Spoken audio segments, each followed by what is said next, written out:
Supreme court ने भी कहा कि भाई आप रिजर्वेशन देना चाहते हैं तो आप बताइए तो कि आपकी आबादी क्या है, जनगणना क्या है, आप उसी हिसाब से तो देंगे। लेकिन वो जानबूझ के नहीं कराई जा रही और बीजेपी कभी नहीं कराएगी। जो हकीकत ये है कि बीजेपी जितना नुकसान कर रही है उससे कहीं ज़्यादा समाजवादी पार्टी भी पिछड़ों का और दलितों का नुकसान और मुसलमानों का कर रही है। ये कहते हैं कि भाई जिसको वोट लेना है वो हिस्सेदारी की बात करे कि हम सबको हिस्सा देंगे, लेकिन हिस्सा नहीं देना चाहते।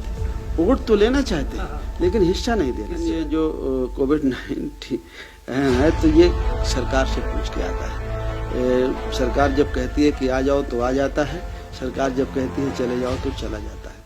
नमस्कार, स्वागत है आपका बोलतंत्र पर। और उत्तर प्रदेश की जो चुनावी यात्रा हमारी चल रही है, आज हम लखनऊ में मौजूद हैं जन अधिकार पार्टी के कार्यालय में, और हमारे साथ पार्टी के राष्ट्रीय अध्यक्ष माननीय बाबू सिंह कुशवाहा जी हैं। उत्तर प्रदेश में भारतीय जनता पार्टी के खिलाफ बड़े मोर्चे के तौर पर अखिलेश जी सामने हैं, तो उसके साथ साथ ये सवाल बार बार दोहराया जा रहा है कि वो तमाम पार्टियां जो प्रदेश में सीटें दहाई की संख्या में जीतने की हैसियत में मजबूती से खड़ी हैं, क्या उनको जोड़ा जाएगा, उनसे कैसी बात की जाएगी। भागीदारी संकल्प मोर्चे को लेकर के भी बहुत सारे सवाल आपके सामने और आपने पूछे हैं। उन सभी जवाबों के लिए बाबूजी के पास चलेंगे। बाबूजी, आपका स्वागत है बहुत बहुत चैनल पर। और पहला सवाल यही है कि आपके सच्चे दोस्त होने का दावा करने वाले राजभर जी आज अखिलेश जी के साथ बैठे हैं और अभी आगे की चीज़ों को सपा ने साफ नहीं किया है, तो क्या उम्मीदें हैं, क्या रणनीति है? देखिए, हमारी जो अपनी तैयारी है जन अधिकार पार्टी की, वो पूरी तैयारी है। सभी सीटों में 403 सीटों में हमारे और कुछ साथी हैं, जैसे रामकरण कश्यप जी और हमारे साथी हैं, तो हम लोग पूरी तैयारी कर रहे हैं। मेरा खुद की पार्टी का संगठन 300 विधानसभाओं सीटों में पूरी तरह से कंप्लीट है। 100 सीटों में हमारा संगठन थोड़ी कमज़ोर है, तो हम और साथियों से वहाँ बात कर रहे हैं। तो हमारी पूरी तैयारी है, पूरी मजबूती के साथ चुनाव लड़ेंगे हम। और जहाँ तक आपने मेरे दोस्त की बात करी, मेरे साथी की बात करी, तो अभी भी मेरे वो साथी हैं, मेरा उनसे कोई विवाद नहीं है। देखिए, मेरा ये नेचर है, मैं बीएसपी में रहा, बीएसपी से मैं हटा, अलग हुआ। मेरे स्वभाव में नहीं है कि मैं कुछ कहूँ उनके बारे में। मैंने आज भी नहीं कुछ कहा। कभी बीएसपी की चर्चा आई तो जो एक पार्टी लेवल पर कहना चाहिए वो मैंने कह दिया, लेकिन मैंने कोई ऐसी बात नहीं कही। मुझे उनके बारे में भी मेरा कुछ कहना नहीं है। उनको अपना जो अच्छा लगा उन्होंने किया। हम अपनी पार्टी की तैयारी कर रहे हैं और हम पहले से भी सावधान हैं, सतर्क हैं। हम पूरी तरह से तैयारी कर रहे हैं। आप उत्तर प्रदेश की राजनीति में इसीलिए संजीदा नेता के तौर पर जाने भी जाते हैं। लेकिन दूसरा सवाल ये बाबूजी कि अगर सपा के साथ आप गठबंधन में नहीं जाते हैं और 200 से 300 सीटों पर दमदारी से लड़ते हैं, तो उसका नुकसान कहीं ना कहीं भाजपा के खिलाफ सपा को बड़ा होने वाला है। तो क्या इसको देखकर कि जन अधिकार पार्टी की उस मोर्चे में अहमियत कहाँ तक बन पा रही है, क्या उस नुकसान को अखिलेश जी इस समय झेलने की हैसियत में आपको लग रहे हैं? देखिए, हम किसी को नुकसान या किसी को फ़ायदा पहुंचाने के बारे में नहीं सोच रहे कि बीजेपी को क्या फ़ायदा क्या नुकसान होगा या सपा को क्या फ़ायदा क्या नुकसान होगा। हम जो गरीब हैं, पिछड़े हैं, दलित हैं, अक़लियत हैं, उनकी भागीदारी सुनिश्चित हो पाए इस देश में, उसके लिए हम काम कर रहे हैं। जो संविधान ने हमें अधिकार दिया है, वो अधिकार हमें और गरीब लोगों को मिल सके, उसके लिए हम काम कर रहे हैं। जहाँ तक आपने समाजवादी पार्टी में जाने और न जाने की बात की, तो एक आप देखे होंगे उत्तर प्रदेश की राजनीति में कि बीजेपी हमें हिंदुत्व के नाम पर कन्विंस करती है। बीजेपी कहती है कि मुसलमान से आपको दिक्कत है और आप हिंदू हैं तो हमारे साथ आ जाइए, और हिंदुत्व के नाम पर हमारा वोट लेकर के वो शासन और सत्ता में पहुंच जाते हैं। फिर देश का जो गरीब है, कमज़ोर है, किसान है, मजदूर है, उसके खिलाफ काम करते हैं, उसके हित में काम नहीं करते। आपने देखा होगा कितनी महंगाई बढ़ी, रिजर्वेशन ख़त्म हुआ, क्या क्या हुआ, ये आपको अच्छी तरह मालूम है। उसी तरह समाजवादी पार्टी, बीजेपी और समाजवादी पार्टी एक सिक्के के दो पहलू हैं। वो बीजेपी का डर दिखा के कि बीजेपी महंगाई बढ़ा रही है, हिंदुत्व के नाम पे मुसलमान को डरवाती है कि बीजेपी आ जाएगी तो आपका नुकसान हो जाएगा, पिछड़ों को कहती है रिजर्वेशन ख़त्म हो जाएगा, तो वो उस नाम पे वोट लेना चाहती है। हकीकत यह है कि बीजेपी जितना नुकसान कर रही है उससे कहीं ज़्यादा समाजवादी पार्टी भी पिछड़ों का और दलितों का नुकसान और मुसलमानों का कर रही है। हम चाहते हैं कि जो पार्टी सत्ता में आए वो हिस्सा देने की बात करे। वो हिस्सा कैसे कि भाई अगर सिपाही की आप भर्ती करते हैं, 100 भर्ती करते हैं, तो आपको पिछड़े के नाम पर वोट मिला है, माइनॉरिटी ने वोट दिया है, तो अगर आप 10 अपने बच्चों को करो तो पाल को भी करो, प्रजापति को भी करो, भर को भी करो, नुनिया को भी करो, मौर्य को भी करो, मुसलमान को भी करो, निषाद को भी करो, कुर्मी को भी करो, तब तो ये हिस्सेदारी की बात है। आप वोट तो सबका ले लेते हैं, लेकिन जब आप बच्चों के सिलेक्शन का मामला आता है तो आप एक तरफ चले जाते हैं, कुछ लोगों के लिए मुख्यमंत्री हो जाते हैं। तो हमारा मुद्दा यही है कि जो हमें हिस्सा देना चाहे उसके साथ हमें चलना चाहिए। आप हमें हिस्सा देने के पे 10 टिकट दे दो, 20 टिकट दे दो, हमको एक आदमी को 2 आदमी को मंत्री बना दो, उससे हम क्या करेंगे? हमारे बच्चे जब हमारे पास आएंगे, गरीब का, कमज़ोर का, पिछड़े का, दलित का, अकलियत का बच्चा जब आएगा और वो रोएगा कि साहब हमें तो नहीं लिया जा रहा, हम होशियार हैं, हम समझदार हैं, ना हमें पंचायत सेक्रेटरी बनाया जा रहा है, ना बाबू बनाया जा रहा है, ना लेखपाल बनाया जा रहा है, ना सिपाही बनाया जा रहा है, साहब वो तो वही हो रहे हैं, तो फिर हम किससे कहेंगे? तो हम यही कहते हैं कि भाई जिसको वोट लेना है वो हिस्सेदारी की बात करें कि हम सबको हिस्सा देंगे, लेकिन हिस्सा नहीं देना चाहते। वोट तो लेना चाहते हैं लेकिन हिस्सा नहीं देना चाहते।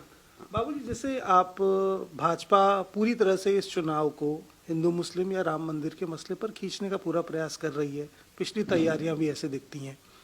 आप लोग एक लंबे संघर्ष के बाद इसे सामाजिक न्याय और जातिवार जनगणना के मसले पर लाए थे। कहीं ना कहीं लगता है कि एकजुट ना हो पाने से वो जो सामाजिक न्याय की लड़ाई है, जो पिछड़ों की लड़ाई है, वो भाजपा के खिलाफ कमजोर हो सकती है। देखिए, वो निश्चित तौर पर कमज़ोर लगती है। कमज़ोर इसलिए भी लगती है कि बीजेपी एक बार पहले जब विपक्ष में थी उसने कहा कि हम जाति जनगणना के पक्ष में, एक बार कहा, लेकिन पहले भी जब सेंट्रल गवर्नमेंट में कभी जाति जनगणना की बात आती थी तो कांग्रेस सत्ता में होती थी, बीजेपी विपक्ष में और कम्युनिस्ट। तो ये तीनों पार्टियां इस मुद्दे पर एक होती थी कि पिछड़ी जातियों की जनगणना, जाति जनगणना नहीं करानी है।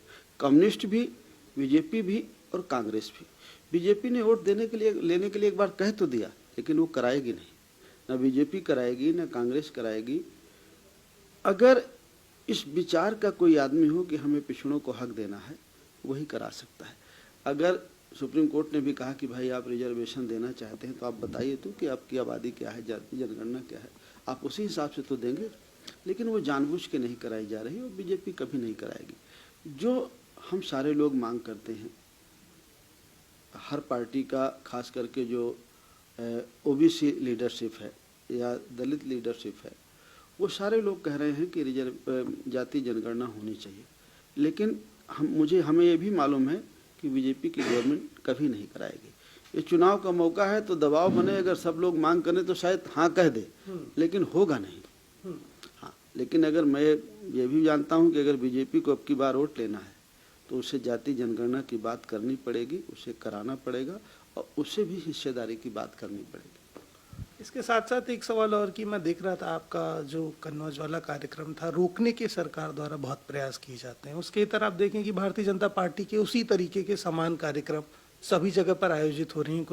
कोरोना की कोई गाइडलाइंस नहीं है, तो विपक्ष के लिए कोरोना आता है और अपने लिए चला जाता है।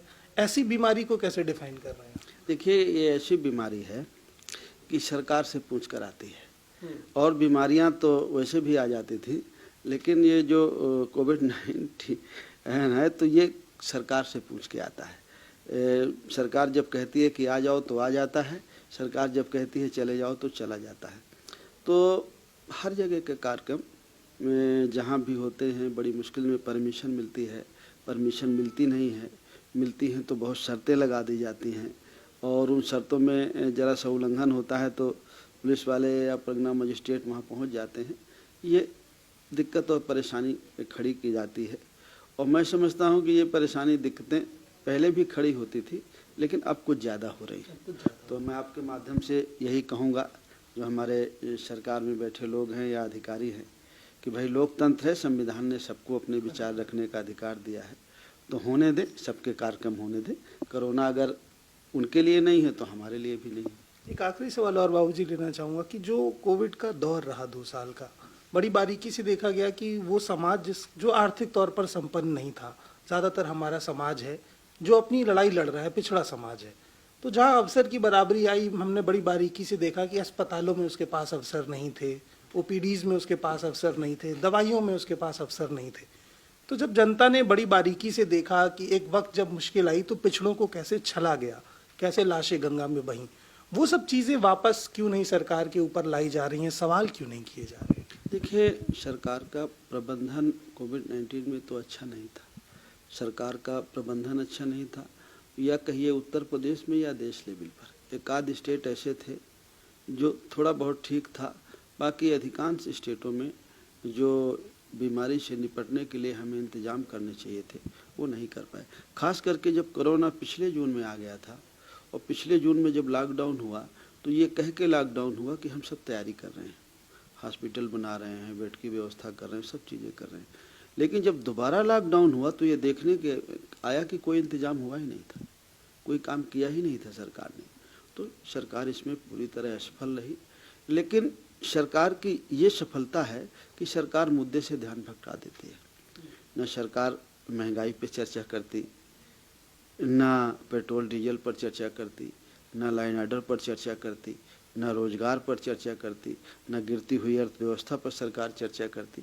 सरकार तो चर्चा कुछ और बना देती है। और सरकार की सबसे बड़ी होशियारी ये है, और हमारी सबसे बड़ी नाकामी ये है कि सरकार जो मुद्दे को छोड़ देती है उसी पे हम जाके बोलने लगते हैं। हम अपने मुद्दे नहीं बोलते। जो गरीब और कमज़ोर के मुद्दे हैं, न किसान का मुद्दा हम भूल जाते हैं। जो बिजली का बिल आया वो हम भूल गए। बिजली का बिल बहुत खतरनाक आया है। इन 1 महीनों में 2 गुना बिजली का बिल हो गया है। ट्रेन का किराया 2 गुना बढ़ गया है। जो महंगाई बढ़ी हर स्तर पर, उसको हम भूल जाते हैं चर्चा करना। अगर वो चर्चा का विषय बनाते हैं पूर्वांचल एक्सप्रेस वे का, तो हम भी उसी पे कूद जाते हैं। हैं वो अगर कोई नमाज का या और किसी चीज़ का, हिंदू मुसलमान का मुद्दा बनाते हैं तो हम भी उसी में कूद जाते हैं। हमारी समझदारी ये हो कि हम उसको छोड़ के जो समस्याएं हैं इस देश की, गरीब की, कमज़ोर की, उस पर बात करें। ये हमारी समझदारी की बात। और मैं यही बात अपने दर्शकों को समझाता भी हूँ कि मेन स्ट्रीम मीडिया अगर किसी एक पार्टी के पक्ष में झुकाव रखता है तो इनकी जिम्मेदारी है कि वो अपने स्तर से मीडिया की जिम्मेदारी को निभाएं। खैर, एक बात साफ है, बाबूजी ने इस चीज़ को साफ किया है कि गठबंधन सीटों की शर्त के लिए नहीं बल्कि पिछड़ों और जातिवार जनगणना के मुद्दे पर तय किया जाएगा। जो पार्टियां इससे सहमत होती दिखेंगी और पिछड़ों की लड़ाई लड़ती दिखेंगी, उनके साथ जाने का प्रयास किया जाएगा, मगर अपने सिद्धांतों से समझौता नहीं किया जाएगा। तो बाकी उत्तर प्रदेश 2022 का चुनाव बहुत रोमांचक है। अभी कहीं से भी समाजवादी पार्टी या भारतीय जनता पार्टी जीत की स्थिति में नहीं खड़ी हो रही है, जब तक ये तय नहीं होता कि बाकी पार्टियां जो बड़ी स्थिति में मजबूती से दिख रही हैं वो किस ओर जाने वाली हैं। तब तक के लिए आप भी हमारे साथ जुड़े रहिए, बाकी अपडेट्स हम आपको देते रहेंगे। धन्यवाद।